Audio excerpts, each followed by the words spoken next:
Okay. Hello, everyone, and welcome to our today's webinar. I'm Mia Dan. I will be your host for today's Careers in AI panel discussion in these very strange times, in the time of coronavirus. I'm the CEO of Lighthouse 3. I'm also the founder of Lighthouse 3. We are a research and advisory firm based in sunny California. I've been running meetup groups for over 10 years now. I'm the organizer for San Francisco and Berkeley AI meetup groups, also San Francisco AR and VR groups. I do miss good old days when we used to get together in person, and I'm hoping that we'll be back there again soon. We have done many events and with different technology companies, but we have a simple rule. It's a no spin, no shill group. We are platform agnostic, which means everyone is welcome. And our only goal, our mission is to make technology more accessible and inclusive. I have to give a big shout out to our volunteers who make this all happen. We have Maya and Ray on the line who are also helping us. And I have to thank the folks who donate their time, their money, and our sponsors who also help us out from time to time, and lots of caffeine. We are very easy to get hold of, so if you ever want to get in touch with us, just chat, find out more about what we do, please reach out at diversityiNAI@gmail.com. So before we get started with today's amazing panel, first I do want to thank them all because they've taken the time out of their busy lives to come share their expertise with us. I'm so grateful for the generosity. We'll start off with introductions that we just did. We will have a panel discussion, but just a heads up, your eyes are not deceiving you. We do not have a Q&A section because part of today's event, and very simply because we got so many questions. We got over like 50 questions. I culled them down to about 30 questions that we will ask today. So it is going to be lightning fast. So hold on to your seats because we'll be going really fast, and good luck to our panelists as well. And we'll close. I try to keep everything running smoothly just to be respectful of our panelists' time and your time. We'll try and close at 8. Someone asked me, like, why do you ask questions during the registration? It's because we try to keep these events meaningful and relevant to folks because you only have so much time. Why would you want to spend that time listening to questions that Mia's interested in? Why not make it your own and ask questions that you might be interested in? So that's what we are doing today. So without further ado, let me just introduce our amazing panel with you. Ebite Amogan is a technical recruiter for machine learning at Pinterest. I apologize, Ebite, if I have butchered your name. I'm terrible at that, but she is a special talent. She recruits industry talent from broad and diverse talent pools. She is a recognized industry leader who works to help companies and teams create the world as it should be. We have next up is Stephanie Peterson. She's a director for business operations at Microsoft. Stephanie's background is incredible, and she is a champion and an advocate for the Council of Opportunity in Education and TRIO programs. And these programs are dedicated to expansion of college opportunities for low-income generation students, underrepresented communities. And I'm so grateful for the work you do, Stephanie, because that's a cause that's very near and dear to my heart as well. Noel Burgess is a recruiter for cloud and AI, also at Microsoft. He's such a mover and shaker, huge personality, amazing human being. He's a matchmaker for cloud and AI in the Bay Area, and he covers San Francisco, Sunnyvale, Mountain View, and Berkeley. He's a foodie who loves family and friends. He travels to traveling to continents, Yankees, and yeah, you don't want to take him up on karaoke. I mean, you could if you wanted to. And then we have, last but not the least, Mark Mazenko. Mark is a talent program manager for AI Fund. For those of you who are not familiar with the AI Fund, it was founded in 2017 by none other than Dr. Andrew Ng, who is very well respected and known in the Valley. It is a $176 million fund. It is backed by the top VC funds and investors. Mark has a very positive energy, and he's very great at connecting talent and locating the right people for the right job. He what's unique about his approach, he's always trying to create a positive experience for candidates. Definitely someone you want to know if you are in the job market or even not. These are just amazing, wonderful people to know. So that said, I am going to switch over to our panel discussion part of the event. I'll stop sharing so we can get things rolling. All right, so let's just start off with a quick introduction. We have already done the introductions. I would love to find out more about your passion. Like, you're in your incredible roles right now, but what got you started? What sparked that? Like, what got you into the roles you're in today? Who wants to go first? I'll go first. I'll go first. Hi, everyone. My name is Abita, and like Mia shared, I'm a technical recruiter at Pinterest, and I specifically work on machine learning. And what really got me started into recruiting was honestly way back in school, where I studied management information system, which really sat at the intersection between business and tech. And for me, I really love the people aspect of that. So while I was an intern at Microsoft and then turned around and was in the business operations side at Microsoft, I actually had a chance to go to different schools. And so I would speak to them, speak to students on behalf of Microsoft and tell them about what's awesome about this role and why Microsoft is great.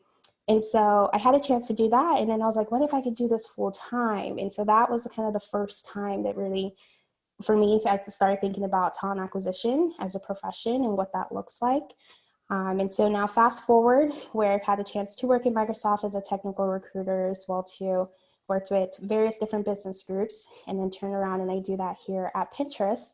And so I'm actually really excited to be on the panel today. Many folks that I know as well too outside of work, and then some of my mentors as well too. So really happy to be here, and that's a little bit about how I got started.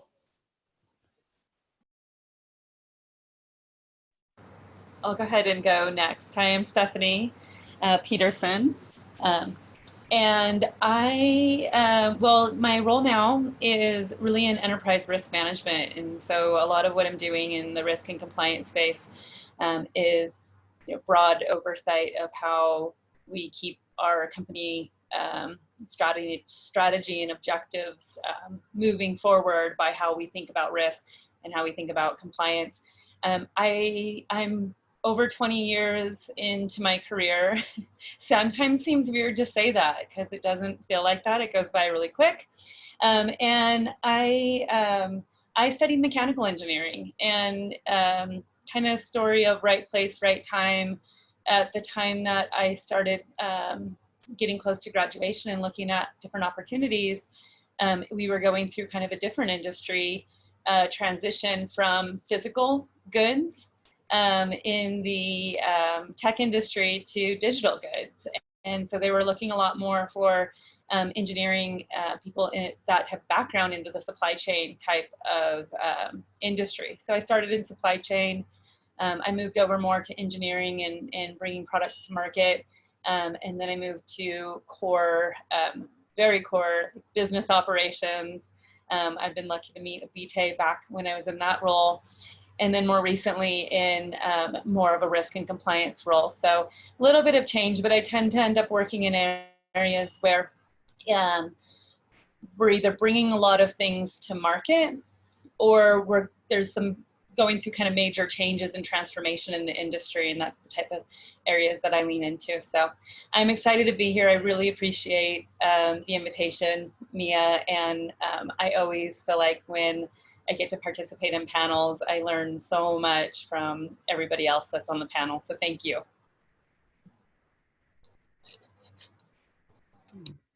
I can go next. So yeah, I've been in the talent acquisition space for over 10 years. Prior to that, it's like a lot of people in talent acquisition, you start out in point A and you end up one day and you realize, wait a minute, I'm a recruiter, because the other day I was doing something different.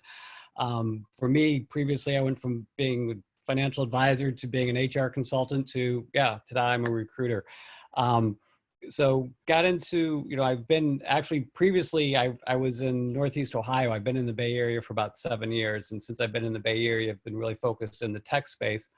But I've recruited for just about everything from catering people to PhD scientists. It's been an interesting career, but at AI Fund is really unique. It was exciting to join and be part of AI Fund because we're building other AI companies. So a lot of my work is focused on finding the founders and CEOs to lead the companies that we build. And then once they're in place, helping them identify and locate the key personnel that they need to, to help, be that initial team for the company, which could be anywhere from software engineers to product designers to CTOs to I'm drawing a blank here, to communications people. So it's but they're all AI related companies and they're all in different business domains, which makes it interesting. They're in domains from nutrition to contact centers to AI ethics. So it's just, it's something, literally something new almost every week is coming up.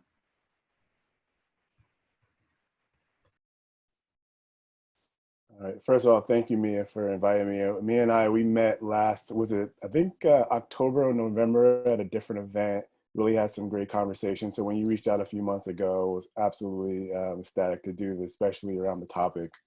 Hi, everybody. I'm Noel. I recruit for Microsoft in the Bay Area, the C+AI group that stands for cloud and obviously artificial intelligence. The biggest group within that department is Azure, the world's best cloud, but obviously I'm biased because I work for Microsoft. Got into recruiting is interesting because, I always wanted to help individuals, and, my parents didn't agree on much, but they definitely agreed that on two things about family and resources. And those are things that people take very seriously. And I'm truly honored and have a passion around helping those excel in their career, acquire their first job, change their job, because there's a lot of ambiguity around that. And it can be scary, it can be intimidating, whether you're the fresh graduate at 22 or the seasoned pro, later in their career. And I try to work hand in hand and act as a matchmaker. But my entry point into recruiting was I graduated with my master's from HR, and those that are familiar with those programs, usually you get into those to be a business partner or a compensation specialist, not really, get into recruiting or talent acquisition. And at the time, my then girlfriend, now wife, is a professor. And those that are familiar with academia know when you're trying to be a professor, you go where the job is. So if you end up in the middle of nowhere, that's where you're going to end up teaching. We were fortunate that we ended up in upstate New York, in Albany, actually, the capital. When people think of Albany, New York, like, yeah, it's not New York City.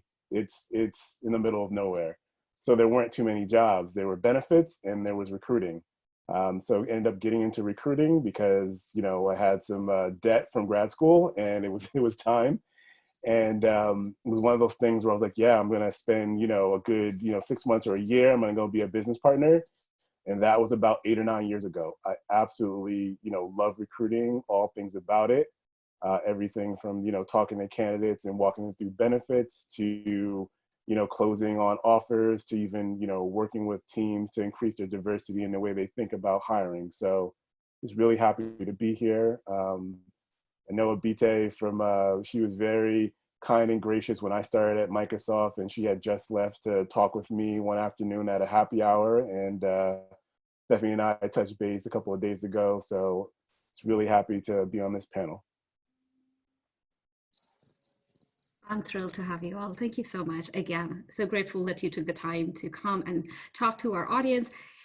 It's such a hard time right now because you hear in the news every day as the cases are going up and folks are losing their jobs.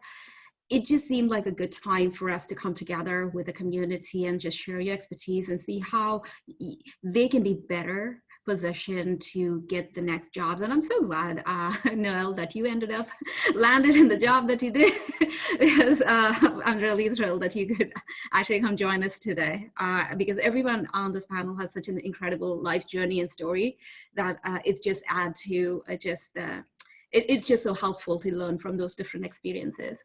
So like I said, we had so many questions. So let me just start off with the top question that's top of mind for myself personally is, what is, as an expert in this space, what are some of the key work career trends that you're seeing right now? That's something that we should all be aware of.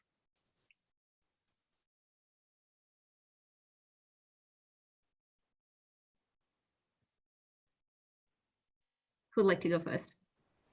I'll go first. Good, thank you. All right, so some of the key work and career trends that I've been seeing in AI specifically are kind of around personalization and recommendation and building ML models to kind of really embed some of that work into our product, like Pinterest. Another one is autonomous driving and like real-time delivery as well too. And then inclusive search is another one that I've seen, which also ties into a little bit of some of the work that we do. But I think specifically inclusion in AI is really top of mind right now, especially because I think the nation right now is having a racial reckoning in the United States specifically. But really, it's not a trend. It really is real life, and it really does affect everything that we do.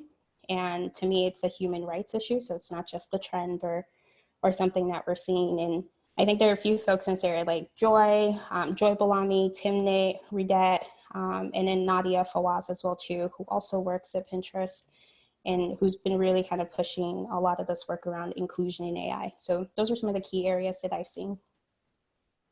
I'm so glad to hear you say that inclusion is not a trend. It's here to stay.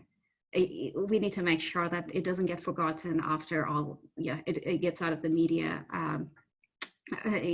spotlight. So thank you. And I love your background, by the way. It's beautiful. Thank you. So who'd like to take that next? Stephanie or Mark, go ahead. No, it's the other, and it's one that's also one of my favorite companies that we're working on is and it's something we chatted about earlier, is the ethics, the responsibility within AI. It's as I mentioned, we've developed an entire company around that space, just to how to address it, how to help companies address it, and we've had everyone is probably aware of. No one's immune to it. I mean, even if you look at, granted, it was Goldman Sachs's mistake, but it was Apple's brand name on their card when, men are getting higher credit limits than women, and the women have higher credit scores. And that's just because there's these inherent biases built into algorithms that aren't being checked or aren't being used. And so it seems every day I'm seeing more and more articles and attention focused on that space and not even the regulatory aspect, just the responsibility aspect of building, more unbiased, more fair, AI programs. Amen. That's definitely the right direction we are headed to. So unless someone else has more insights to add there, I'll just keep going because we have a long list of questions. And again, thank you to our audience for sending all these questions in advance. I don't have to put a lot of these together. So can we talk a little bit about the roles that you're seeing? Like, what are you hiring for right now? Like, what's trending? Yeah, it probably connects to some of the things that Mark and both Abite mentioned, but I have probably a little bit of a different angle from it, not being a recruiter and actually having an area that I have to focus on, which is risk and compliance. And in that area, we're seeing a lot of heightened demand for engineering roles, specifically the way that you look at bad actors and the type of kind of big data you have there. And then that pairs up so much with ethics and AI as well, because when you're looking at trends and especially when you're trying to look at trends that are or develop machine learning of data that's meant to tell you a bad thing is happening, it's even more critical that that's done ethically. So you see that mirrored also with demand for people in risk and compliance areas to take Microsoft recently come out with a set of principles for ethics and AI as well, but to take things like those set of principles and then bring them back and translate them into programs and principles and methods that allow, so even if you're not a developer, that provide guidance for developers and others to consume that and create ethical systems and programs too. So that's something that I definitely am seeing in the risk and compliance space in that area. That's great to hear that. I love the focus on more of the ethics.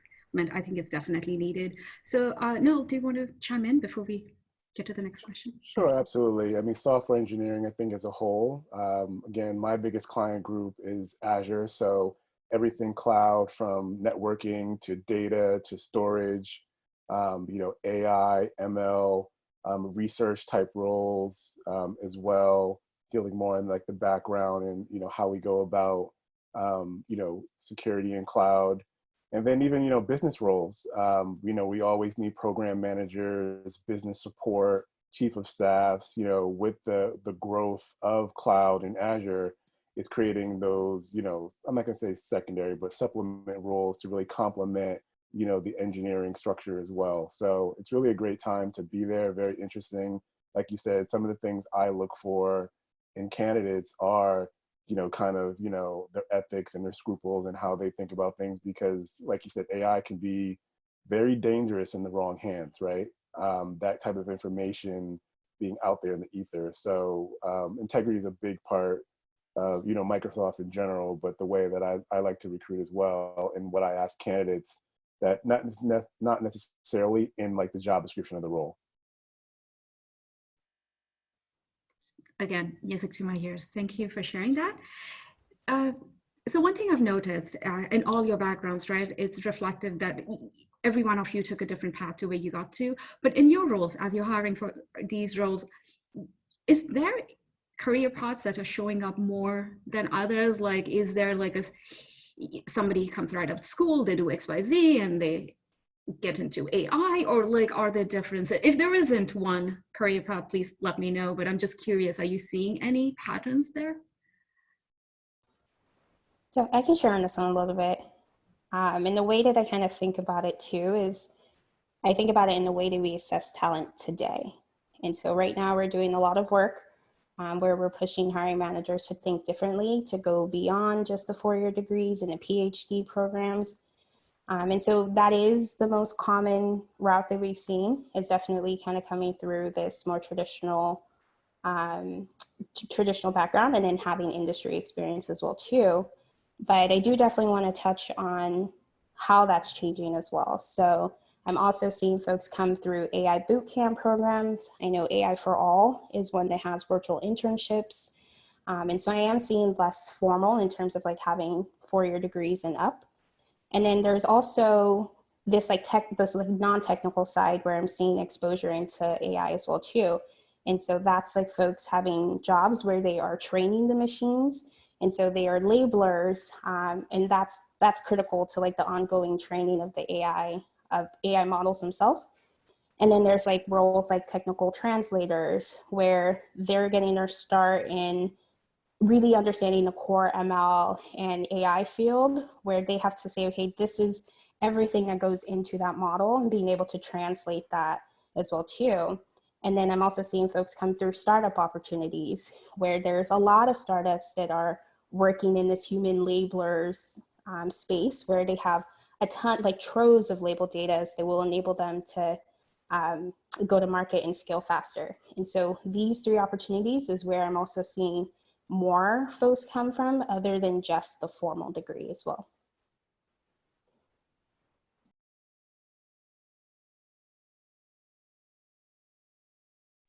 Yeah, the thing that I was going to mention is less about a direct route, but what I'm seeing more in terms of the candidates that are elevated and being considered in different roles is the ability to self-learn, and like what they seek out and go and learn and advance in, and less of the you've had these exact experiences in the jobs that you've had or in the college that you went to, if that was the route you went, but more of a discussion focus, interview questions on what is the passion and ability for someone to go out and seek new information and learn from it. And so I definitely see that maybe more so than I would have, a decade ago. So. I'm finding there's definitely a shift, and that's echoed in everything that you shared. There's a shift away from the more traditional backgrounds and making it more inclusive so others are included, and that's fantastic. It's definitely the right direction we should be headed. So can I switch gears a little and just talk about the situation we are in right now, which is the pandemic? So the questions, is around just how you recruit. Now, has that changed the way you recruit either geographically? Stephanie alluded to some softer skills, and Ibita mentioned like going out of the non-traditional route. So are you also seeing shifts in where you're recruiting? What kind of background you're looking at? Yes, absolutely. You know, if I can take this one, sorry guys, because this is something I was talking about actually today with a few of my leaders. You know, it's been a blessing in disguise. I don't want to make light of the pandemic. Obviously, people are suffering, losing jobs, and unfortunately losing their lives. But I try to look for the silver lining in any bad situation. And I think of one thing that's going to come out of this when it comes to like the way we think about work is that the old brick and mortar, you must sit in front of your your manager or your VP or your leader. I think that's starting to, fade away a bit, that you can sit 2 hours, 1 hour, 3 hours away and still be able to get your job done. So when you think about diversity in certain geographic areas, there may or may not be, right? I mean, I think, Miami versus New York versus San Francisco versus Seattle looks very different when it comes to geographic and gender makeups, right? Demographic makeups. So I think the ability to be able to hire someone where they live, where they feel comfortable, definitely enhances our diversity, not only by the low-hanging fruit of race and gender, but also geography. There are different trends. We all live in different areas in different parts. Like I'm from the Northeast. Things are very different. People are very different in their approach to things compared to the Pacific Northwest. And I think that type of diversity, which we don't often think about, or it gets kind of left by the wayside, is important to an organization. So with my hiring managers now, when it's like, well, I need the role in San Francisco, I need the role in Sunnyvale, I need the role in Redmond, are you absolutely sure? And I think those leaders that I understand their mentality, that's the way they grew up, 20, 30 years ago, where your team sat around you, are now starting to see, well, now that everyone's remote, especially at Microsoft, there's no one working at an office, that you're able to do your job from anywhere in the world. And I think that really is starting to push things in a different direction when it comes to, diversity of thought and race and gender. I'd love to also add on that as well too. Specifically at Pinterest, we are hiring outside of San Francisco, and I'm actually working with our teams right now, and I'm hiring for a machine learning engineer in Toronto. And so it's exciting to kind of learn this new market. And so because of COVID, I think all of us are looking at how we work and how that's affected the way that we do our day-to-day. And so we're also looking for technical talent outside of the San Francisco Bay Area. And so that's been really awesome to see the company embrace that. And I'm also excited to work in a new market too.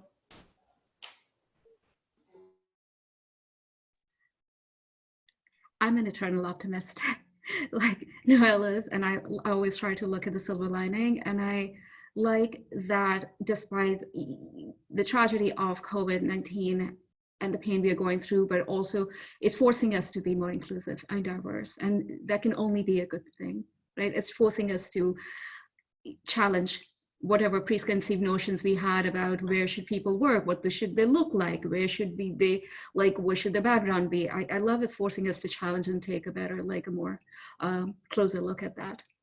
So thank you for that, sharing that. I can move on to the next one. Can we talk a little bit more about what are some of the, you mentioned the roles already, which have come out of recently that you're seeing the trend.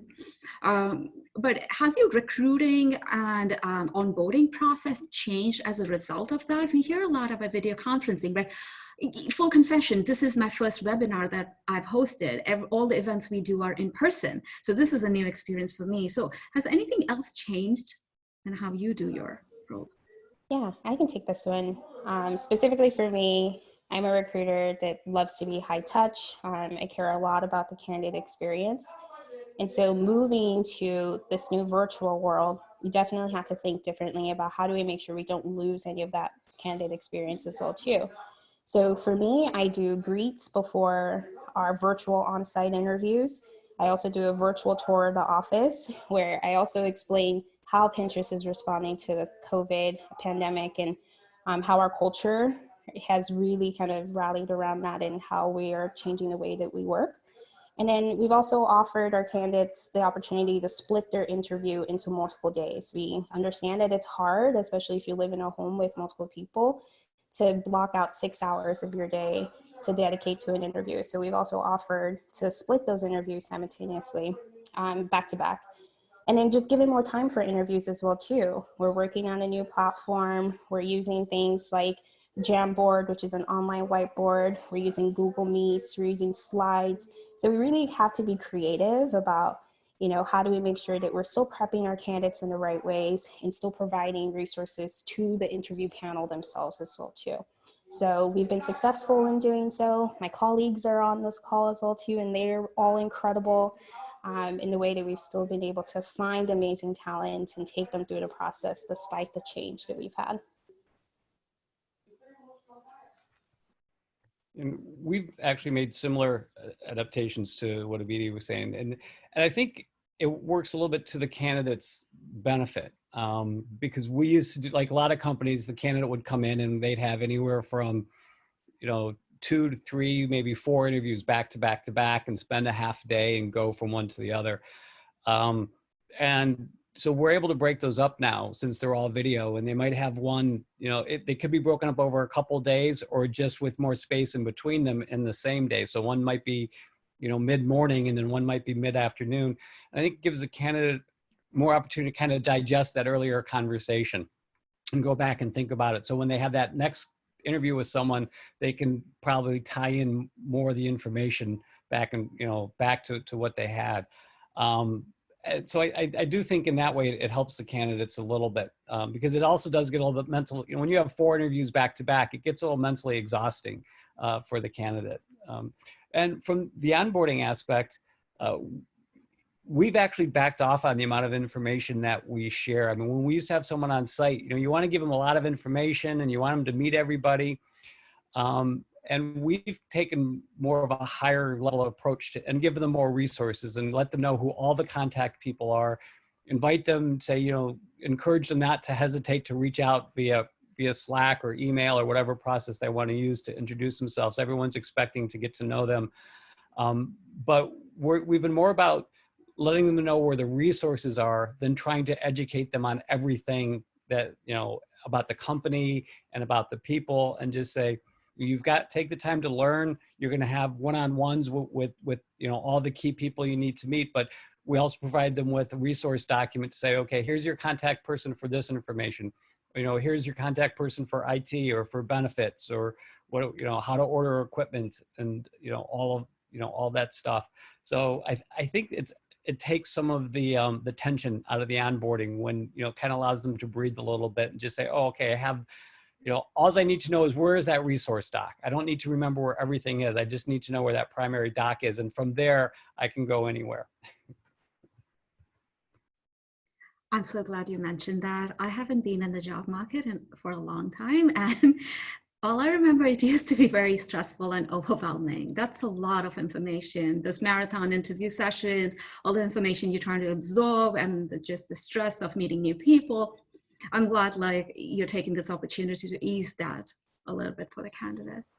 Could I jump in really quickly? Yes, please.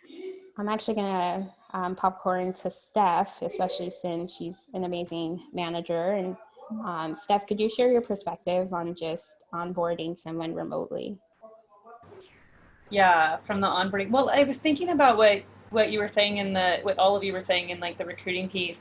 The one thing that I feel like has improved in interviewing and onboarding, and it lends itself quite a bit to what Mark just mentioned, is I feel like we've been forced to be smarter about how we use our own time, other people's time. And so if I think about when we bring somebody in now, I feel like, I don't know how to say it without overly negative wording. It's not this extreme, but I feel like there was a little bit of laziness in the way that we recruited, we brought people on site, and whether it was people who were experiencing at different companies, our own. I just think when something is the same for so long, you don't optimize it as aggressively as you do when you're forced to be in change.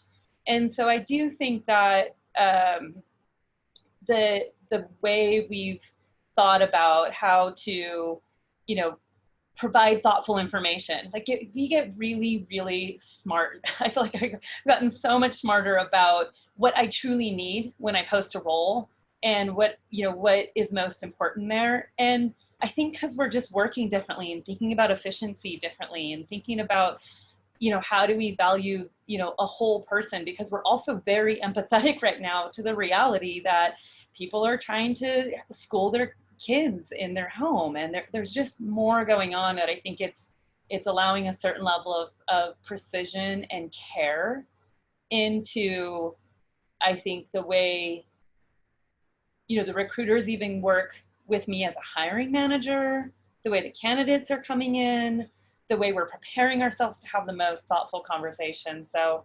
I think we're just refreshing the recruiting process in a really beautiful way right now that I hope that the industry can feel proud of at some point, even though it's triggered by something not good. So. Beautifully, beautifully, eloquently stated, really. And Ebite, thank you so much for passing out to Stephanie, because as I was listening to all of you, it sounded like the process is so much more human, so much more efficient. And who knew we could actually get a balance, right? It took a tragedy to bring us to this point where we're actually being both thoughtful. So thank you for sharing that. So I have a question, and you alluded to this, Stephanie, and it's about the burden. Right now in the pandemic, there's this, the burden on the women is much more than others for a variety of different societal and structural and cultural reasons. Could you talk a little bit more about how are you addressing this unusual burden? And I'll give you an example, like the research papers that women are submitting has plummeted because they're having to juggle so many different things. Are there special programs that you've introduced, just keeping in mind that there are challenges that women face differently, or the primary caregiver, as a primary caregiver, might face differently? And if so, like, could you share some more about what that looks like? Yeah, I'm happy to start here. You know, I think one thing that's been, whether you're at Pinterest or Facebook or myself at Microsoft, so even not even speaking on just Microsoft, I think the tech industry is uniquely positioned to respond in ways that have done our best, I would say at this point, whatever the best is, or at least maybe the better word is, we've have tried very hard to understand the needs of working parents, as well as not people that aren't parents, and even considering that somebody might have to take care of a sick family member in a pandemic, you know. And so I think the level of different, and you've seen it in the news and in the industry, just different benefits rolling out and responding to that. I think at the same time, nobody knows exactly what's right and for how long.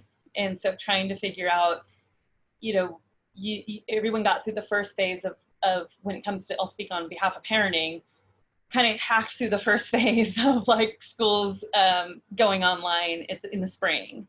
And then that kind of ended. And then I had like feral children all summer and have a teenager, a 13-year-old, an 11-year-old. So we got TikTok and Minecraft all figured out at this point.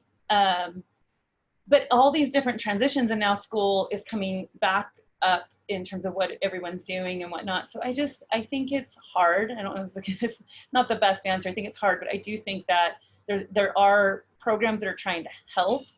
I think the hard thing is you start running into, there's a difference between having benefits and having true equitable scenarios.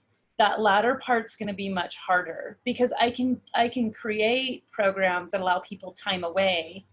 I don't know that you can perfectly figure out how that stays equitable. And there are a lot of papers and things being published right now trying to figure out specifically women who tend to take lead in home and work when they do both in their homes and then at work. And so, you know, trying to figure out what that looks like for their careers, and I think is going to be something we're going to learn through, you know, AI and other ways for a while. I think there's going to be long-term impacts of that. So. If I can jump in, and I couldn't agree more. I think it's a combination of the actual benefits and the culture. So I can give you a perfect example of companies that offer, you know, a finite amount of vacation versus those that have unlimited, right? Like research shows us that those with unlimited vacation tend to take less, right? So with these type of programs, obviously we have jobs to do, but I think it's the culture of the team, even if the program doesn't exist, where your manager might say like, you know, look, you know, I know you're, you know, you have a partner, you have multiple kids, like, why don't you take a few days or, you know, work an abbreviated schedule or work a non-traditional schedule where you're only on during core hours and then you come back on at night. I think it has to be supported by the culture and then, you know, your leadership team that it's okay to do these things because, you know, when we see in society that it's up to 50 million people now that are, you know, without work, that have gotten laid off, it's that kind of fear where it's like, well, if I take the time off that I need, will they replace me? Will I be the first one on the chopping block when they start to riff or when they start to lay individuals off? So you really need that support, whether officially or unofficially, from your team that, you know, it's okay. I mean, I could tell my personal story when it first started. You know, I was good for the first couple of weeks. I'm like, yeah, I'm at home and I get to wear PJs and this is great. And, you know, it's like, this is, you know, and then, you know, in April, it hit me where I had a couple of weeks where I was just like, what's wrong? And then, you know, I'm an extrovert. So for me, torture is not being around other people where, you know, some of my friends are introverts and they're loving it. Like they're living their best life. And I wasn't. And I remember my manager was just, you know, I talked to her and she's like, look, take a couple of days, like take Thursday and Friday. Don't worry about it. Like work on you. And I didn't feel like, oh God, you know, they're going to replace me or, you know, something like that. So that would be, you know, my advice, even if those programs don't exist, which I know they do, depending on the company you are. It's really having that conversation with your leadership and hopefully you feel comfortable because of the support of the culture to take the time that you need.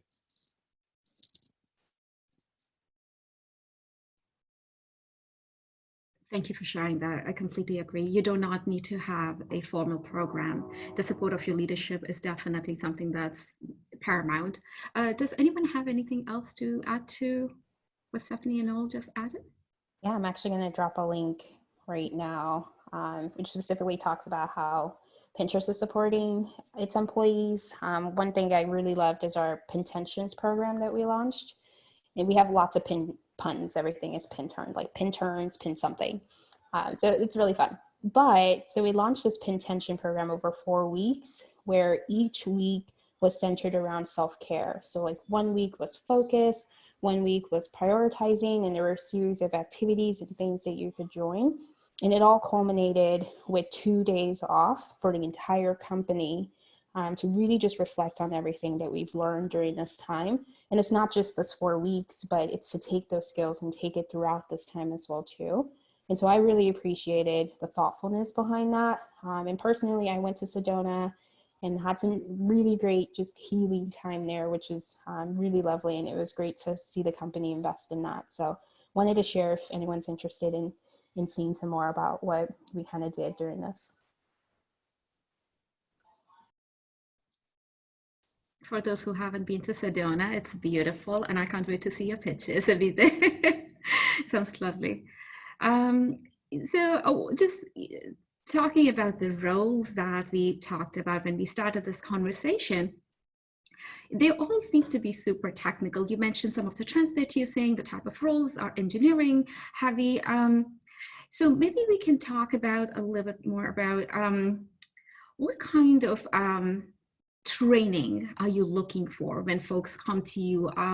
Let's start with maybe, does one need a graduate degree to get into it? So maybe Abita, you want to start because you mentioned that as we're starting off, so like you're taking a different approach to the 4-year degree. What are your thoughts on that? And of course, Noel will.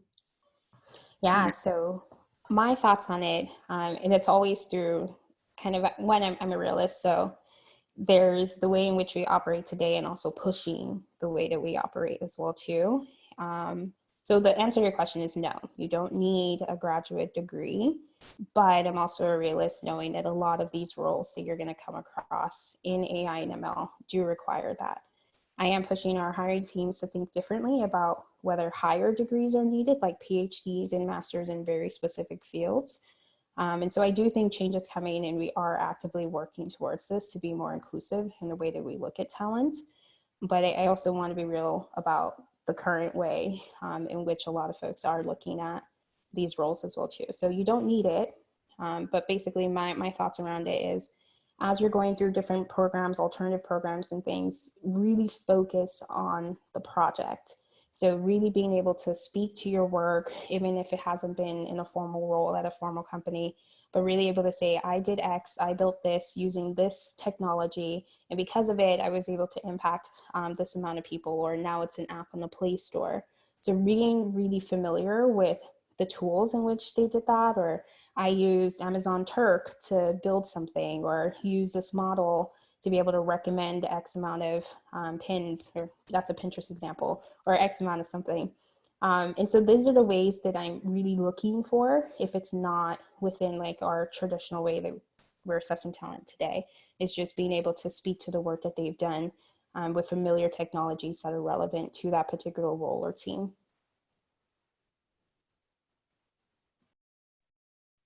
I couldn't agree more. I mean, I agree with everything that Ibite says. For me, I really push and hold the line, you know, probably a little too aggressive on required versus preferred skills. For those on the phone, like that's really important to me when it comes to job description, what's actually required and what's preferred, because, you know, individuals get selected out versus, you know, required compared to preferred. So, you know, a bachelor's degree, a master's degree, a PhD, I really push my hiring managers to say, like, do they absolutely need, like, is this a requirement or is preferred? Can the individual attain these skills and thrive without that if they have like a boot camp or they have the subsequent years of training? I understand it gives individuals an advantage. I understand it's easy for people to like see the formal training. It's like X person went to, you know, Y school and they have this degree.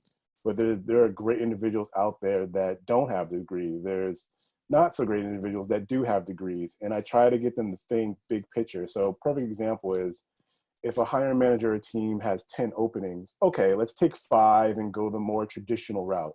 PhD, top school, totally get it. So with those other 5, let's play around a little bit. Again, diversify your thinking, diversify your group.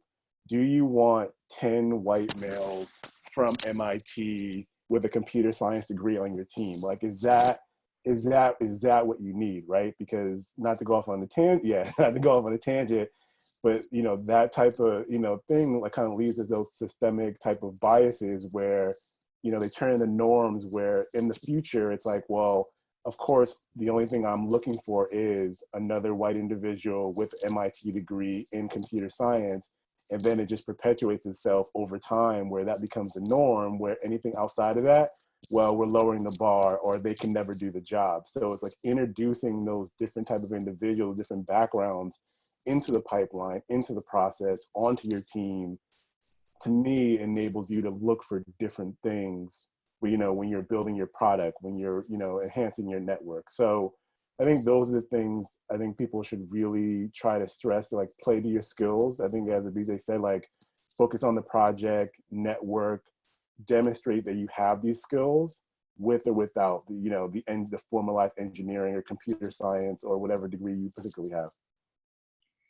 I love what you just said, and I was reading some of the comments, and I know you have such a fan base because that's fantastic. Because I feel the only way we'll not just talk the talk on diversity, actually take some meaningful action and see results, is when folks like you just push for it. It has to be intentional, and thank you so much. More power to you. I hope your hiring managers are listening and take that guidance. So one thing you mentioned about networking, just slightly taking a slight detour, because I wanted to ask you, since we are in this new world, everything is virtual. how are candidates networking? Like, what is the guidance to candidates? How do they find you? How do they network with hiring managers? How do they network with recruiters in this virtual world? Maybe go ahead. Yeah, sure. So for me, I live on LinkedIn not only for my role, but I'm also an expert networker too. So I do spend a lot of time connecting with folks. And as we've kind of shifted to this more virtual platform, what I've really appreciated is I think there's a little bit more thoughtful interactions as well too. When versus like a 5-minute, hey, at an event, now there's like, oh, let's actually chat about something, we'll come back to it, maybe we'll set up some more time. And so I've actually really appreciated that as well too, because I also get deeper connections out of that. But it looks completely different. And so for me, I engage a lot on LinkedIn. And that could look like either commenting on a post with people that I follow. It could look like putting my own content as well on my LinkedIn page. And it's also attending virtual events too. So a number of companies are doing this. I just went to one yesterday, and that was with Sister Circle, which is Black Women in Tech. And so that was really cool to also network with folks as well in that event. And then from those, there's like different platforms where you can really connect with people. But I think it's so important to do follow-up. And the follow-up piece is what really makes these opportunities stick. It's saying, hey, I met you at X event. It was really great hearing what you said, and I'd love to follow up. Or, hey, I saw this article and I thought about you. And so even with that, virtual or not, that's just good practice to always be following up with the connections that you have. But I think even in this environment that we're in, it's more important than ever. And I would follow that up with expand your thinking. Take a chance. LinkedIn is such a great tool. I appreciate when candidates reach out to me like, hey, Noel, I see you posted a job, but doing a search, if you have a particular interest, Azure Cloud EVP, to find out who that is, reach out to the individual. They might have some time because they're working virtually to set up that virtual coffee chat. I remember back last year at Afrotech, Microsoft did a networking session where we had about maybe 75 diverse individuals, on a boat that we ended up taking out.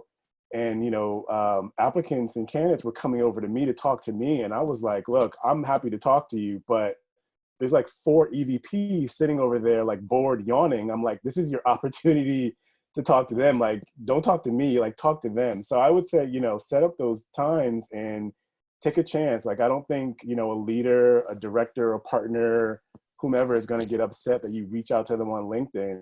And when you do that, like, have a plan. Don't just say like, hey, in my personal life, I always have this thing about a friend texting me like, hey, like, don't do that. Like, like have a plan and, look up something about their background, look up something about what their group does, and have like a really great open-ended, question that sparks that conversation. You'd be surprised how, individual is touched or honored, or just like, wow, I can't believe that Mark or Stephanie or BT like asked me that question. Like, I got 10 minutes for you at 4 o'clock. Like, let's talk. It's those networking, those organic conversations that it may not get you the job, but it keeps you top of mind where, you come through the pipeline, or a leader's like, hey, I'm hiring 50 roles. I just spoke to, Mia last week or 2 weeks ago. Like, you should definitely apply. Like, those are the things that really help. So, that would be my, advice. Take 5 names and, reach out to 5 individuals per week minimum, especially during this time, and see how it plays out. I have one other thing I wanted to add really quickly around machine learning conferences as well too. So because of COVID, a lot of these conferences are virtual. So KDD, which is Knowledge Discovering Data Mining Conference, is virtual. Last year was in Alaska, so way more accessible for folks now. And it's a great way to, I think you still have to pay and things like that, but a lot of the conferences are virtual because of just what we're in right now too. So another great way to still network, learn from industry professionals, and continue to just be, immersed in the community. It's interesting that you mentioned that, Abita, because I feel it's, in some ways, it's been a leveler, right? It's leveled the playing field. Like, you have the same resources and tools as someone else who's maybe more privileged, is independently wealthy, what have you. Right. You're finally getting the same opportunity, the same access, because conferences can be like, it depends on your ability to pay and get there. And given that everything is now virtual, even that's not, again, looking at the silver lining, like what are those things that can actually work in your favor? But thank you for that tip. And no, brilliant advice as always. So Mark, you have a very high touch approach as well. Do you have any additional things to add there? Because I know you try to make your candidates, like, you always have great ideas and tips as well for your candidates. What do you suggest? You know, for Noel made a statement which I think is crucial, and it's, you know, reach out with a purpose. I think we all probably get inundated with people we don't know reaching out on LinkedIn, and I've adopted a while ago the policy of, unless I know the person, I don't respond to someone I don't know who doesn't put a message in the request to connect. If I just get this blank "connect with me" and I have no idea who this person is, I won't accept it. So, and with, you know, the opportunity to, you know, with all the various, not just LinkedIn, but with all the various social media out there, to find out how you might be connected to someone, to leverage an introduction to a hiring manager. You know, don't be afraid to reach out to that, you know, to that person and say, I know this. Or, you know, as we were talking about the virtual events, you know, go, you know, attend the events. They're much easier to attend now than they were before. And, you know, reach out to someone and say, you know, I enjoyed what you shared. I'd really like to connect with you. You know, I myself am looking for more opportunities, and, you know, ask if they have time for a short chat. You know, can I have 15 minutes of your time? Don't ask for an hour. Just, you know, do you have 15 minutes? I'd like to learn about you. And, you know, and that could lead to another person. You know, I just had someone reach out to me who did exactly the right thing. He actually was introduced. We had a mutual contact, and he said, hey, you know, I know you and Lisa are good friends. This kid's actually back in Ohio, and he's, interestingly enough, he's actually trying to get into recruiting. And he said, Lisa speaks really high of you. I'd like to just, you know, pick your brain about recruiting. And when we got done talking, he did the exact perfect thing. He says, I'd like to ask one favor of you. I was like, he says, is there anyone else that you think I should talk to that could teach me more about recruiting? And I was like, I was waiting to see if he would ask that question, because that's, you know, that's such an important question. I was like, yes, there's two people I know. There's one guy who I highly respect. He's agency, and there's someone else I highly respect who's in-house. You'll get two different perspectives. Happy to make the introductions. And he just emailed me back the other day that he was able to connect with both of them. And so, and that's the other side of it, is that follow-up that you get after, you know, if they're going to promise something, you know, that follow-up side to it. Before we move on, Stephanie, would you approach any other approaches that you like or have seen? Those are pretty, I mean, I think it is a level playing field. The one thing I was going to comment on a couple things that people said that were some of the same points, I guess I would make, but maybe just expand on a little bit. To Mark's point, like, I feel about 50% of the reach outs I get are somewhere between Noel and Mark's point of like, hey, or like, can you find me a job? And I'm like, I feel like I'm like one of the most like open people that people can contact, and I probably would be like proactive in engaging with someone, but like do a little bit of work like before. And it puts me off so much, because I also feel like that kind of do the work mentality. Because I am going to go and approach somebody, I am going to do some level of work where I want them to feel like they're going to get something out of engaging with me too, not just one way. And so I do think there's something there about, if you're going to go out and you're going to network, and of course you might need something from somebody, but you might have something to offer too. And so just like, think about that as well, and think about, how do you make every contact point that you have something that is valuable? Communication is two-way. So how do you make it something valuable for both parties? And that's where the magic happens. And I think the other thing is, if you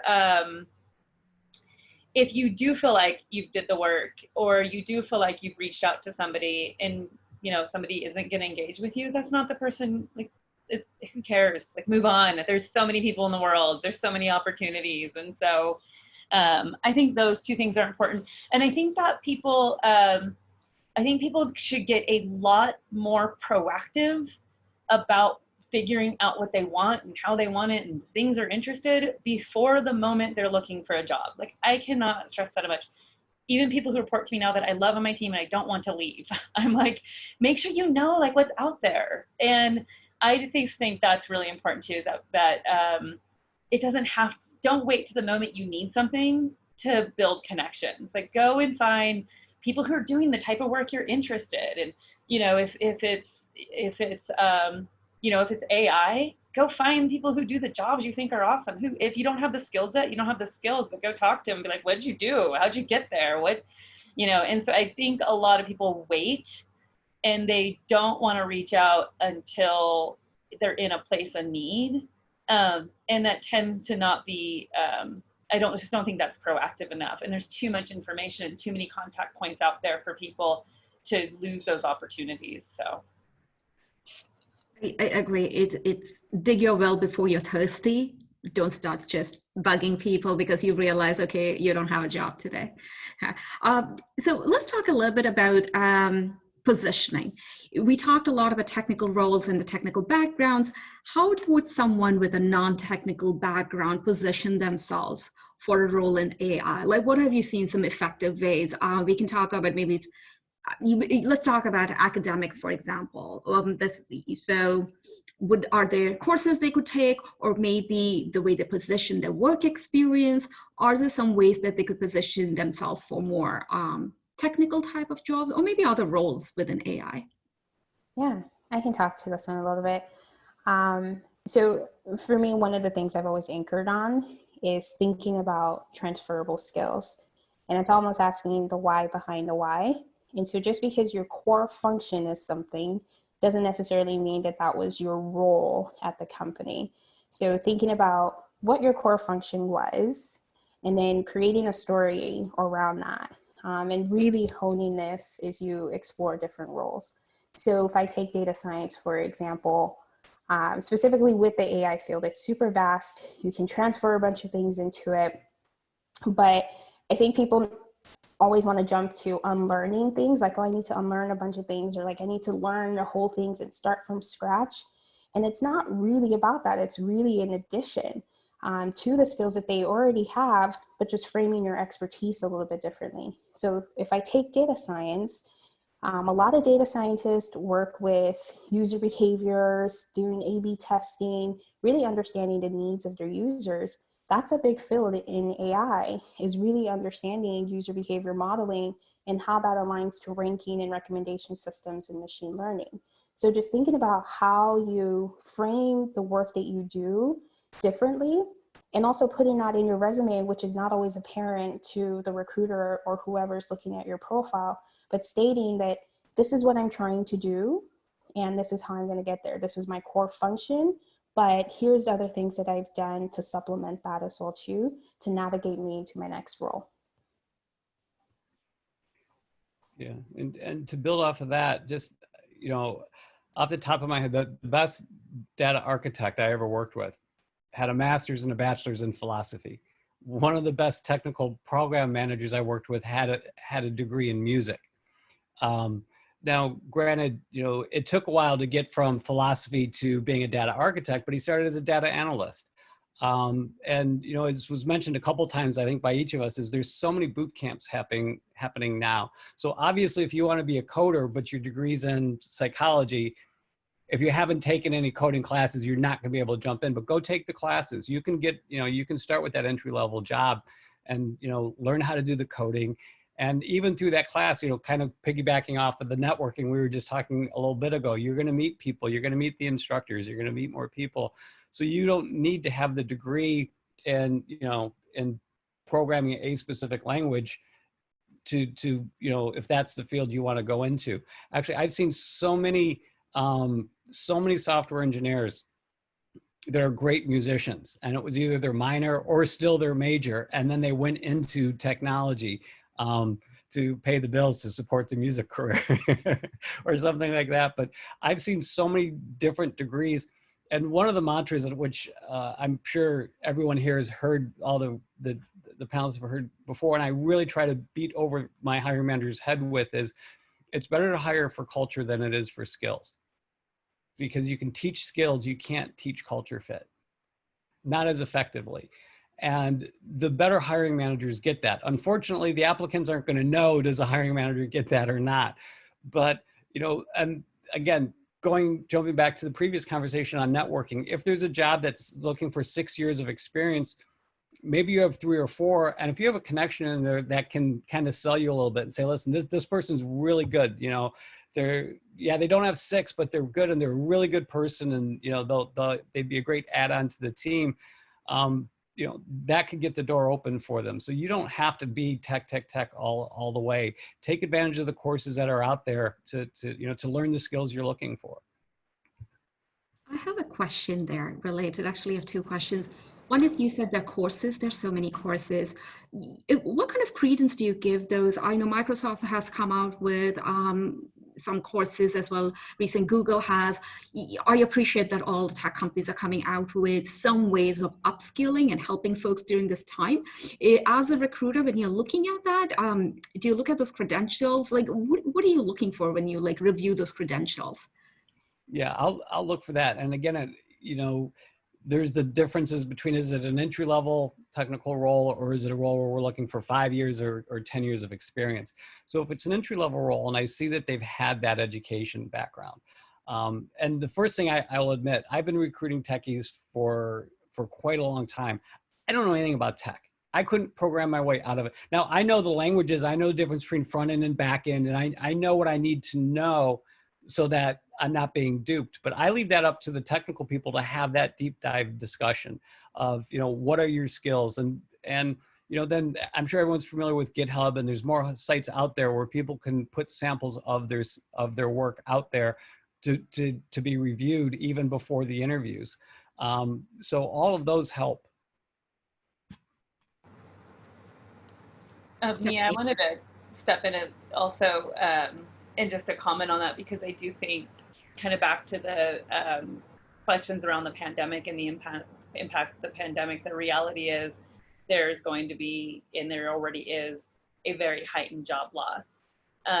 And that also means that we already knew prior to the scenario we're in that the jobs were changing, that they were becoming more technical, that more AI jobs and skills were going to be needed. And so the concept of needing to reskill, it gets very real. Like the workforce is going to have to reskill. And I also put a link in there, and I think, you know, again, there's lots of tech companies who are focused on this. Microsoft did roll out an initiative on how they're going to support reskilling and offering digital skills for the future for people, and that's just super critical right now because the shift was already happening in terms of what was in the job market, and then now coupled with the pandemic and job losses, the need for people to reskill is very real. So. Can I ask a related question to that? And that's come up in a Q&A as well. Do you feel the demand for AI has gone up, stayed the same, or gone down? I have my personally, I feel like it's there's more interest in automation. There's more interest. I think Abita mentioned it at the work you're doing and others, but I'd love to get your take on. Yeah, I think gone up and going up. And I think that gone up exponentially because I think as it gets easier and we have stronger AI abilities, it's being used in way more places than even a few years ago. So definitely going up, definitely going to continue to go up because we're still kind of at the surface of what it can be used for. And then as it goes up, there's also all of the jobs that happen because you have to do something with data. Like it's not just making the you know, the putting the ingredients together. You have to do something with them. And so the roles around how do you keep it compliant? How do you keep it ethical? How do you gain the insights out of it? How do you action the insights out of it? Are all other jobs besides just you know, the engineering and the development work. So. Okay. Speaking of other jobs, can we talk about jobs as AI in AI ethics, right? Responsible ethics. We got an audience question about folks. So we can start with, there's a recent graduate with a degree in ethics and philosophy. To Mark's point, that person would like to get into ethics, some sort of an ethics role, which seems to be a great fit. Are you seeing those kind of roles growing? You mentioned that you are seeing, some of you are seeing a trend in that direction. Like, are you seeing those roles, and this person, how would they position themselves for those kind of roles, those opportunities? You know, it's interesting. You know, part of it, so I start my everyday looking for an article to read, an article of interest to me. And the reason I bring that up is because in doing that, the sources I go to, I see more and more articles coming up about AI ethics. I mean, a year ago, I probably came across one maybe a month. And now it seems like there's one almost every day that I find that someone's writing about it. So the simple answer is yes, but I guess it also goes back to, you know, exactly what they're looking to do, because they're going to have to, they don't need to be a techie, but they're going to have to understand the basics between, you know, about AI and what it actually, you know, means and how it works, so that they can talk, you know, intelligently at the right level. And then, you know, there's everything from, I've seen small individual consulting firms of one person to, you know, to companies that are growing with 3 or 4 people. And as I mentioned, you know, we've launched a firm specifically around building responsible AI, and removing, you know, bias from the algorithms and make them accurate. So it's, you know, just doing a little bit of homework and starting to reach out to the people to find out, okay, what, you know, what kind of roles are you opening up? Because it's an emerging field. So there's kind of a lot of opportunity to kind of make your own path a little bit.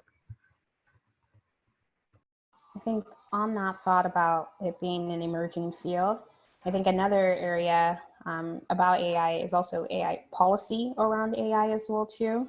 I think it's another non-technical route, and non-technical being like non-core engineering, where there's a ton of opportunity to develop policy around AI. So we know that AI is, you know, transcending way more than the laws are being able to catch up. And so I think that there's a huge opportunity here too for folks who have a different background to think about policy around AI. And then the other thing I wanted to add too is around technical writing.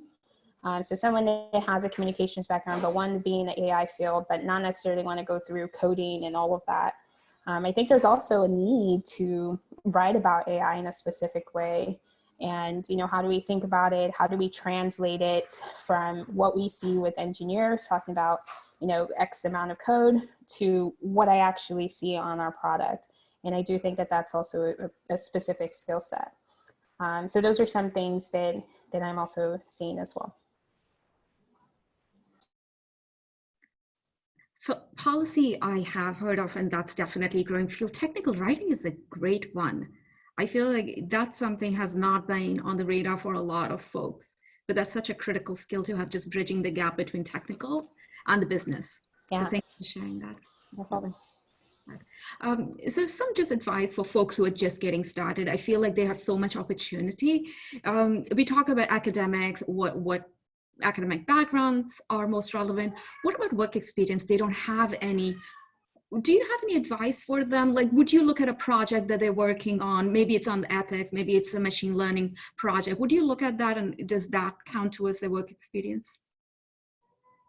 I would say so. I think for more junior candidates, you know, I think it's more applicable. It's, you know, I come across a lot of, you know, less than 2 years, and maybe, I can't even really say they're switching careers, but maybe their degree was in one thing and then like their project in another. So I think one case that comes up a lot is someone has a mathematics degree, right? And you do take some computer science courses, but then a lot of their projects are more computer sciencey, right? So that definitely helps sell them like, okay, it's a transferable skill. Like, you know, math is, you know, it's a STEM, right? So I think, you know, those things help. I think when you start to get a little bit more senior, it's a little trickier. I think one of the things that comes to mind is academics. So someone's been in the academic world, and, you know, their papers or their research or a lot of their projects over a prolonged period of time have been that. So like, you know, if you're a computer science professor, right, like you do a lot of things in that field, but you're not coding necessarily like every day in a production environment. So those are the kind of things that, you know, can help in your favor. But I think, in my opinion, in general, as you get more senior, it just gets a little bit more trickier to get those skills at those more senior levels. But I think Mark said it earlier, where a junior candidate, you know, has projects, you're able to use those to your advantage. You know, and the other thing is, oh, I'm sorry. Internships are huge, especially for recent college grads. And the other thing that they you know, if you're still in college, if you're looking for that entry level job, is make sure you put those internships on LinkedIn. There's a glitch, I guess, in LinkedIn that works in their favor. If you're junior in college and you did an internship your junior year, that shows up as a job. So that if I'm looking through LinkedIn through their search tool, which I use regularly, and if I say I need 5 years of experience, the experience clock now starts with that internship. So even though they're not out of college yet, that's when the clock starts, when I put that in, and that's just the way LinkedIn works. So I will have people that have internships gets pulled up even if I put the requirement, I want 5 years of experience, and maybe they only have 2, but they've got internships they did when they were a junior or senior in college. That adds to their clock, and they'll end up in my search, and I'll look at them. I'll look at see what their internships were and whether or not they're relevant. That is a fantastic hack. I wish I knew that when I was starting off. I think that's very smart. Does anyone else have anything to add to it before I move on to the next one? I just want to make sure. So we talked about some roles which are non-technical roles. Abite mentioned quite a few of them. Are there others, like somebody who's coming in from a communications, marketing background? I feel legal seems to be a good one, just because from policy writing perspective. Are there any other roles that you're seeing in that realm of non-technical? Because not everyone. My role. Oh, you do? No, just recruiting. Of course, of course. We're biased for recruiting. I think you'll be convincing, inspiring a lot of people to change career paths right now. No, that's a good one. That's really a good one. Because I find that not everyone wants to code. And once you hit a certain level, a seniority, a lot of folks don't code. And as they get more into management, right? So it seems like we're going you need coding skills to get to a certain level, but at a certain level, as you get more experience, that you may not. So are there things that are trade-offs between your work experience, your academic background, and then there's the soft skills? So are there other things that they could be putting on there, like at a senior level? So we talked about graduates, somebody's already experienced, trying to switch careers. Is there anything else they should be looking at? I just want to make sure I didn't miss anything. Yeah, I mean, my advice for that person would to seek executive coaching, and then really invest in themselves as well too, to really tell their own story, about really understanding okay, what did I learn in my 10 years of experience, my 12 years of experience? What skills am I really adding to an organization that go beyond that technical skill? And so knowing it, running yourself just as a business as well too, managing your own self and investing back into yourself too, to really think about what is your story. And then how do you tell that story, especially when it might not be as obvious when you're talking to someone and you're like, hey, I actually am a great fit for this role because of X. And so, yeah, that would be my advice, is definitely seek exec coaching. Excellent, thank you. I think you also found, I'll let Noel go, please, go ahead.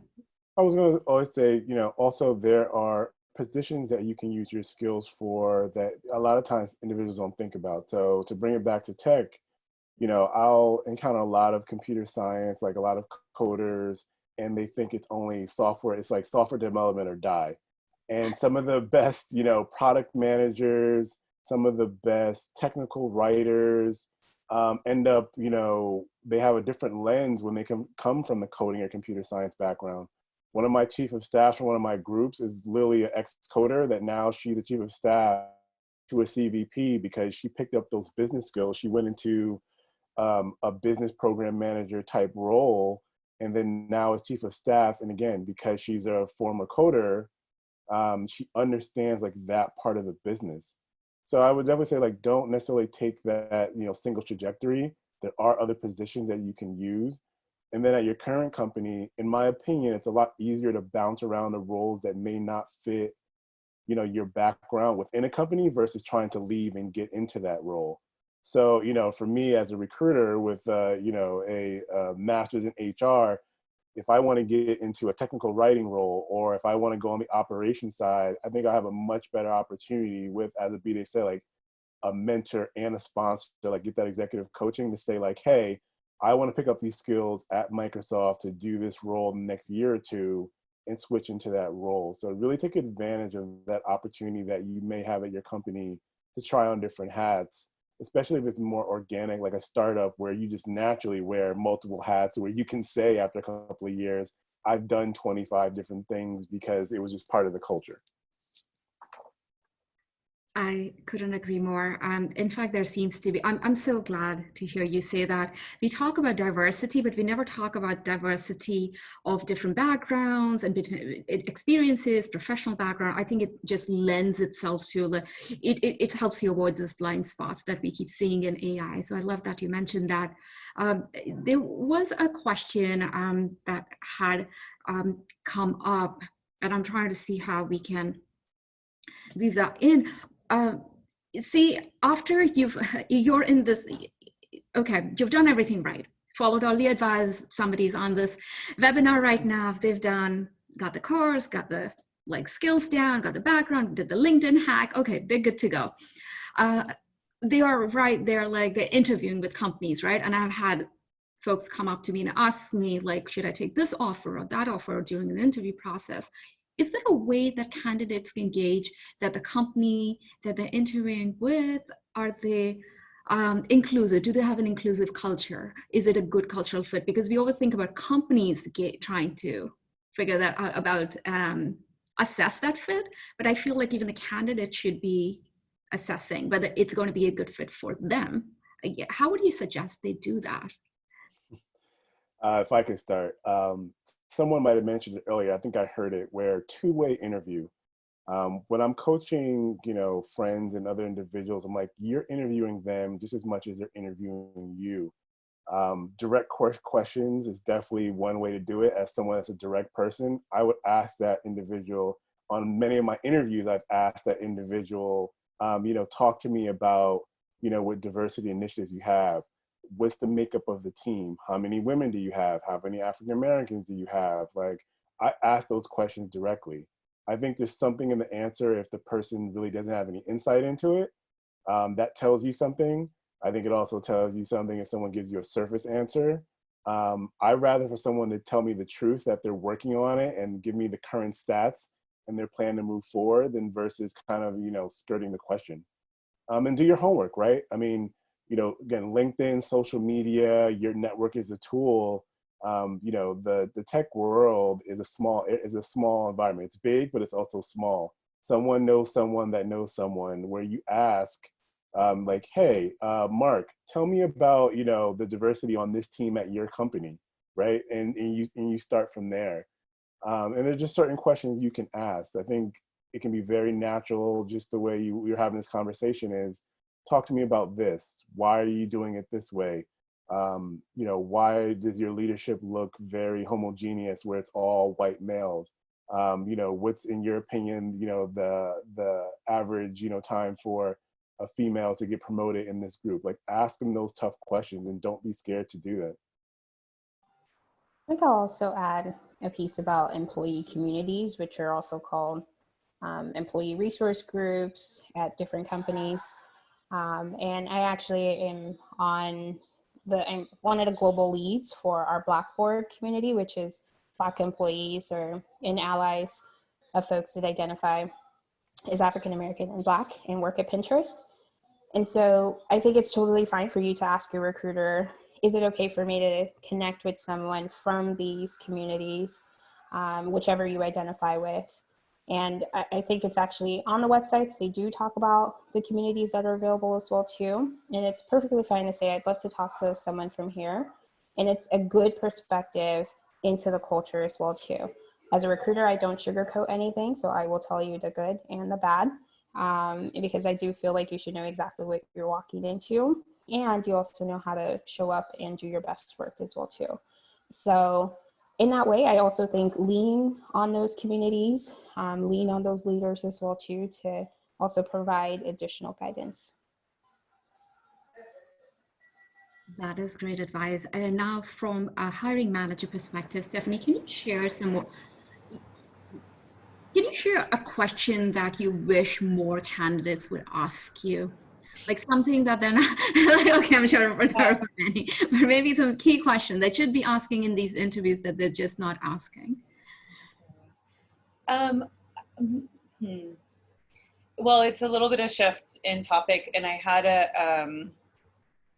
I lost it. I had a comment that I wanted to add on the last piece. I can't remember. Anyway, my brain does that all the time, so whatever, it's gone. So just in the candidates and something that, you know, there's a lot of it that connects to what we're talking to in a lot of different ways that we've had this conversation, and even talking about how people reach out on LinkedIn, or I think that the questions, it's not a specific question, but I wish that more candidates ask questions that gave me a better idea of what they were looking for versus like it's like that two-way interview that Noel mentioned. Like, I want that too.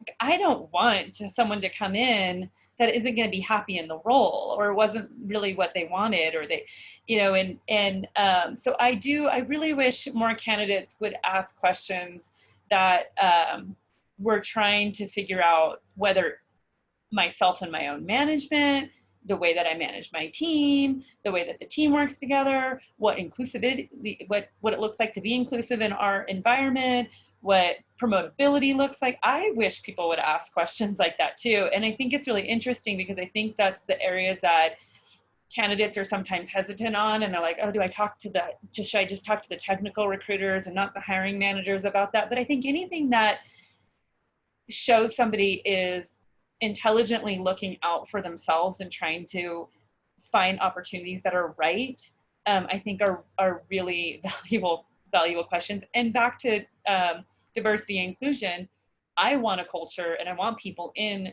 our culture that care about those things. So ask about it, and research it too. And that's the thing that I was going to add in the other conversation. When we talk about inclusion, I think sometimes we talk about it, diversity and inclusion, in kind of a big way.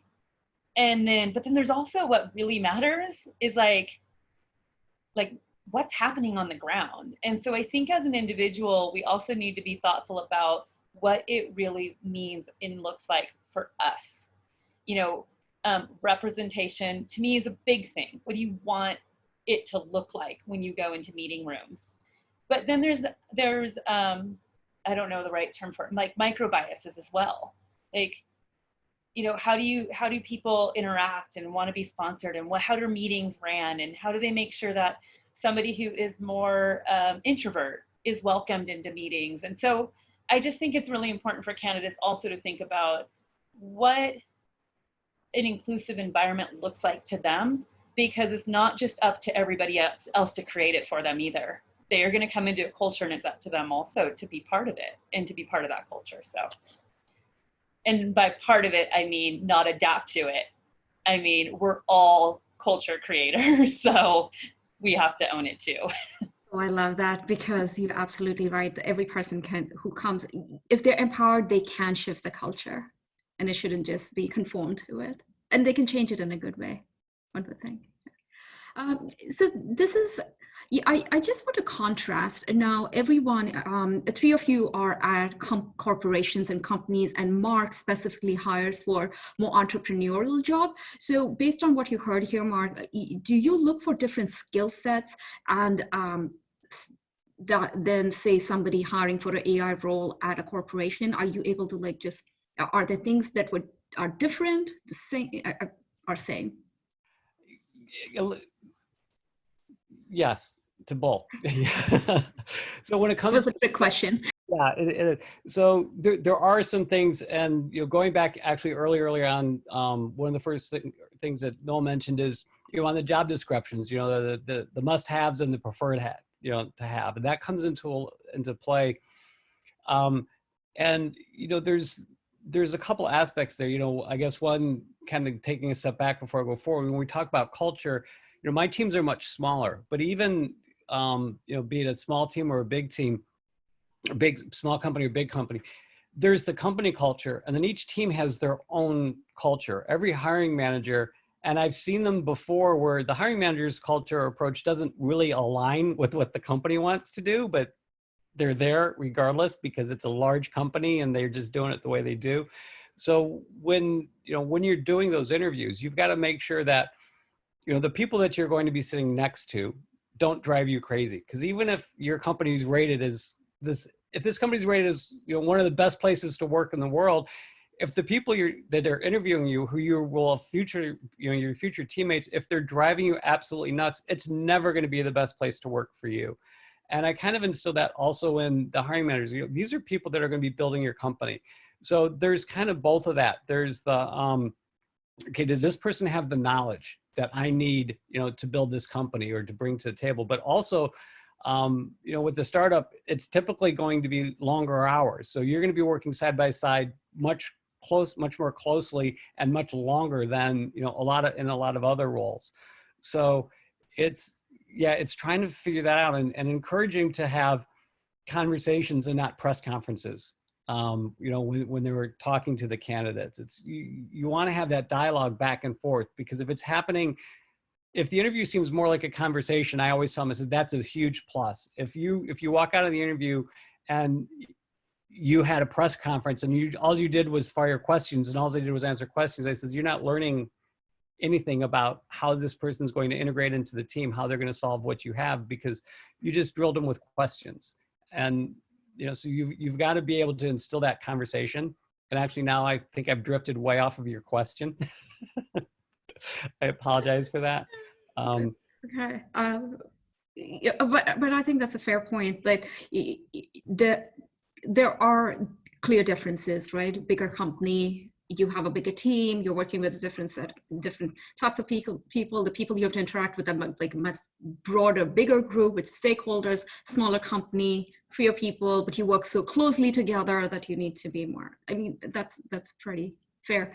May I also ask, just contrasting the two, the work that you do in AI, like AI just seems, because this is about opportunities in AI, are there ways, just our conversation just inspired this question, is how much of work is actual AI versus grunt work, right? Like, are there ways to assess that? Because AI is so, as much as we talk about it all the time, a lot of it is grunt work right now, because a lot of that is you're actually working with data is not clean and so on. So is there a way to assess how much of the role would be actual doing cool things with AI versus just trying to figure out, like, is my data clean, for example? So with a lot of stuff that impact the roles I'm working on, it's both. There's going to be a lot of grunt work just because the teams are small, and it's going to be, I don't like cliches, but the only thing that comes to mind is, it's all hands on deck, doing everything, as needed. So there's going to be, for our roles, more of that grunt work involved. And those should be things that you learn in the conversation. And if you don't there's nothing wrong with not liking to do grunt work. What's wrong is accepting a job that's going to require grunt work anyways, because, there's times where it's hard, because if you're not working and you really, we all have obligations and we all have bills to pay and so forth, but you're looking for a job or a career, if you're looking, and that's where you have to be careful, because you could really hurt yourself. So, and you should feel comfortable asking that question. If you ask a hiring manager, how much grunt work, is involved, or how would you, see what's my typical day structured like, You know, what am I going to be doing? Where's it going to be? And have them paint that picture for you and share that. And if you're hearing a typical day doing a lot of things you don't enjoy doing, even if you've got the skill set, that's probably not the right place for you, which is a hard decision to make if you need a job, though. I was just gonna add, Mark, like I think that maybe less about, I'm not very binary, so maybe less about grunt work, no grunt work, but the question of what my typical day is gonna look like, what are the type of projects I'm gonna work on, what's the type, and just really understanding what is important to you, and matching that. Because as I was listening to the question, I was like, I wonder if there's any jobs where there isn't grunt work. Like I just don't believe that. So, and I think the definition of it can change. And I know that when we're talking about it in the context of, you know, cleaning up data or whatnot, but I'm just like, I was thinking about all the different jobs that I've had and even what I do now. And I'm like, there's always elements of grunt work in your job. And there's always elements of the part of your jobs that you don't like as much. I call it milkshake making because I waitressed for a really long time, and I waitressed at a breakfast place. And the line was all flowed well. It was like, you know, you put your ticket in, you get your food, you make your toast. It was like a flow. And then we had milkshakes and for breakfast, like in the breakfast place. And milkshakes were this other place where you had to go and you had to scoop out the ice cream. And so you're going to have your milkshakes to make in any job. It's just, you have to be able to understand enough about what you want to go, am I going to be willing and am I going to be sane if I have to make milkshakes during the day when the rest of the line works this way? So just something to consider. I've never seen grunt work go away completely. I couldn't agree more. I that was spot on, really. I think it's a misconception because what we see in the media about AI and the exciting things, I mean, so much of it is based on the grunt work that people are doing. There's so much still work. So I'm glad you positioned it. There's always going to be some. It's just a matter of what are you willing to live with, right? Totally makes sense. So we are winding down. We have about 15 minutes. So I'll just see, there was a question previously, but what I'll do is I'll just close out and to see if anyone else has any questions. I would be remiss if I didn't ask you this. What kind of jobs, right now we're talking AI is hot, AI is going to be everything. What kind of jobs are going to be replaced by AI? What are the most risk of automation? I have to ask that. Who wants to take this? Who's getting this one? No. Yeah, I mean, I'll start. Just being in operations, there's a lot of operational jobs where you're taking in information. Any jobs that have a limited, not even limited anymore, but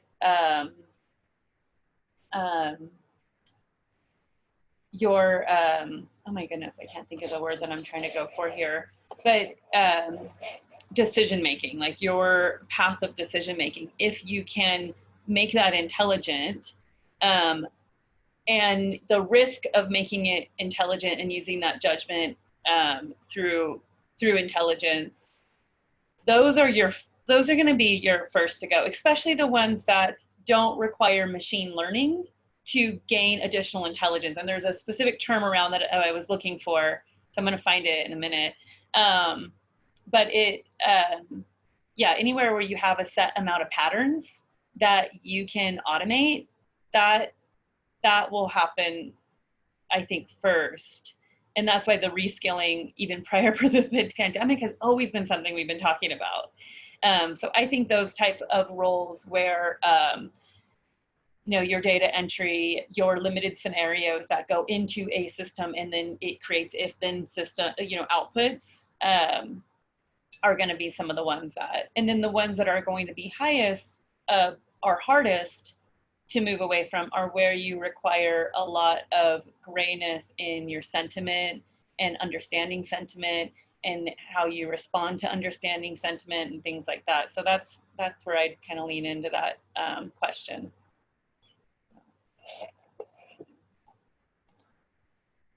Anyone else? Let's take that. Yeah, I think I was just going to add a little bit to things that won't be replaced or automated, which are things that are very heavy on the people side. I think recruiting is a very people-heavy industry, and there could be lots of tools and things that can automate the process for us to be able to make it faster, turn around onboarding, turn around offer letters, things like that. But nothing is going to replace being able to listen to someone's story, being able to think about how that could fit into a role. So also thinking about those people skills in every industry, not just recruiting as well too. Like what are those people aspects, just like Stephanie shared, that you're always going to need that human piece. Even in a way that we're creating those robots and things like that, those also need humans as well too. And so making sure that that's never lost as well. Yeah, I would agree. And I honestly don't have so my answer to the actual question is I don't know. It'll be interesting to see. But going back to, you know, what Vita was just saying is, I think one of the early learnings that from my perspective, and others might, you know, completely disagree with me, but I've seen some early learnings with AI that they've learned so quickly some of the fallibilities of it that they're backing away. You know, the example that comes to mind is facial recognition. I know there was a program out there for facial recognition to help find, you know, criminals, and it backfired like horribly. It was identifying people that, you know, wasn't even close to the right person, and they were so I think, you know, those learnings kind of go back to reinforcing, okay, yeah, we still need people.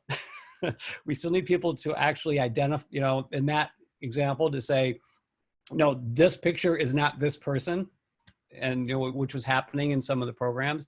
So fortunately, I think there have been some early learnings that have reinforced that need to keep that human, but there definitely will be. But unfortunately, I don't have enough insight to really speak well as to what those might be.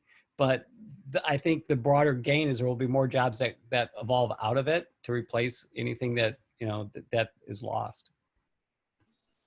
Yeah, on that. Oh, go for it, Steph. Oh, I was just going to say, a lot of times I think the conversation about AI is about what is lost. And to Mark's point, I think the conversation about what is gained is really, and the whole panel's been about that, but it's just, I think that is really fascinating in terms of what's exciting about it and why reskilling is so important, because I do worry that sense of anxiety of like what goes away hopefully isn't bigger than that sense of excitement about what is to come. So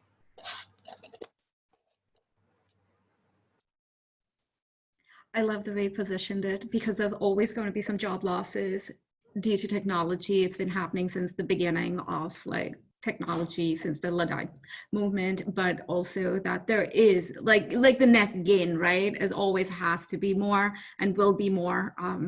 So I appreciate you framing it up in a way that it actually makes sense.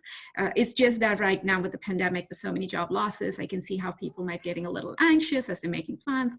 But yeah, very, very well said. Thank you. So we will get ready to wrap up, because now my cats are trying to join this conversation. I have to apologize. I see that folks were having issues getting in. So I will send this recording out. I think it was Laura who mentioned that sending out the invite, resending it. Yeah, apologies, I didn't see that before, but yeah, it's live and learn. We'll make sure that a recording goes out to everyone who had registered for this for sure. So as we wrap this up, how can folks get in touch with you? Because this was incredibly helpful and incredibly powerful, everything that you just shared. Should they get in touch with you directly or LinkedIn? What is your preference? So I'm very active on LinkedIn. I love when people reach out to me over there. I almost always get back to everybody who does reach out to me in an authentic way. My SLAs vary, so I'll just put that out there by the week. But I'm reachable for LinkedIn, and I will be posting a role soon that I have that is on the context of some of the things we were talking about that I have a technical risk manager role. It has a heavy focus in privacy, and then also how we launch things in that are follow also like accessibility accessibility guidelines, and then we'll start leaning into the ethics and AI and what it looks like to apply the principles that are being expected there when we launch new things to market too. So some interesting things there. That's Coming exciting. soon. Oh, that is super exciting. I was planning to ask you all, are you hiring? Are you looking for jobs? Is there a link where people can get more information? I'm happy to take these links and send it out to everyone who's attended so they can also get a head start in applying for those jobs. Is there a link where folks can get information about the jobs, the roles that you're hiring for? Yes, there Right. is. So I just, oops, go for it. Oh no, go ahead, Abhi. I was a little confused because I didn't know if that was like to me, but I don't think it was. So I am It's good. to everyone, sorry. I meant for everyone. If you're hiring their roles, please do pop this in the window or send me later. I'll make sure folks get it because that's super exciting. Thank you. You go, BJ. Thank you. No, I shared the link for Pinterest. We are hiring. And so I am a machine learning recruiter, and I work with an amazing team on machine learning roles specifically. And outside of machine learning, we do have an inclusion lead role that we just posted on our creators team. And so there's a lot that's going on. So definitely do go on our Pinterest careers website and check that out. To connect with me personally, like Steph, I'm also on LinkedIn. And so sending me a connection request is a really great way to stay in touch. Same here with me. I'm on LinkedIn. Definitely, I post all my specific roles in the Bay Area, so they're pretty easy to find. Careers, .microsoft.com, set up those alerts for the jobs that you're interested in. Even if I'm not working on them and you reach out to me and we touch base, I can easily find out, who the hiring manager is, who the recruiter is, and if, at least make an introduction if that's something that you're interested in. Yeah, we're definitely hiring. My Azure team is starting to hire and get that head count because fiscal year just started for us. So just be on the lookout for those roles. And I've easily found via LinkedIn, like everyone else, so you can reach out to me through there. I did include the our careers page to the chat channel, which in our careers page we also have our portfolio company roles as well. So it's AI Fund as well as our portfolio companies. The two probably most important roles I'm working on now is a head of engineering / CTO for actually 3 of our companies. So I need to find 3 CTOs / head of engineering for early stage startups, which at this time scares a lot of people away. Oh yeah, you'll be employee number 2 in an early stage startup. And then I also need a very traditional full stack JavaScript machine learning engineer, also for one of our startups. So, but yeah, visit the careers page, and happy to to chat. So, and thank you. I really enjoyed the discussion. So thank you for organizing all this for us. Yeah, we'll have to do it again since there were people that couldn't get in. I would love to do round 2. I cannot wait. I'll be honest, every time I do these, I swear before the event starts, I don't think I'm ever going to do this again. There's so much work. And by the end of it, it's like, I can't wait. I'm just ready to do another one. You all are so amazing. Thank you so much again. I know it's an evening, a weekday, and you still took the time to come and share your expertise. And thank you from the bottom of my heart. And thank you to our audience who were able to make it in. Again, these are all lessons for next time. We'll continue to learn and improve. But either way, if you're looking for a role, not looking for a role, you're just wonderful individuals to connect with and wonderful human beings. So I appreciate your time so much. Thank you. Thank you, Mia, and thank you for all the work. Thank you guys. Lighthouse. Stephanie. Yeah, appreciate it all. Thanks.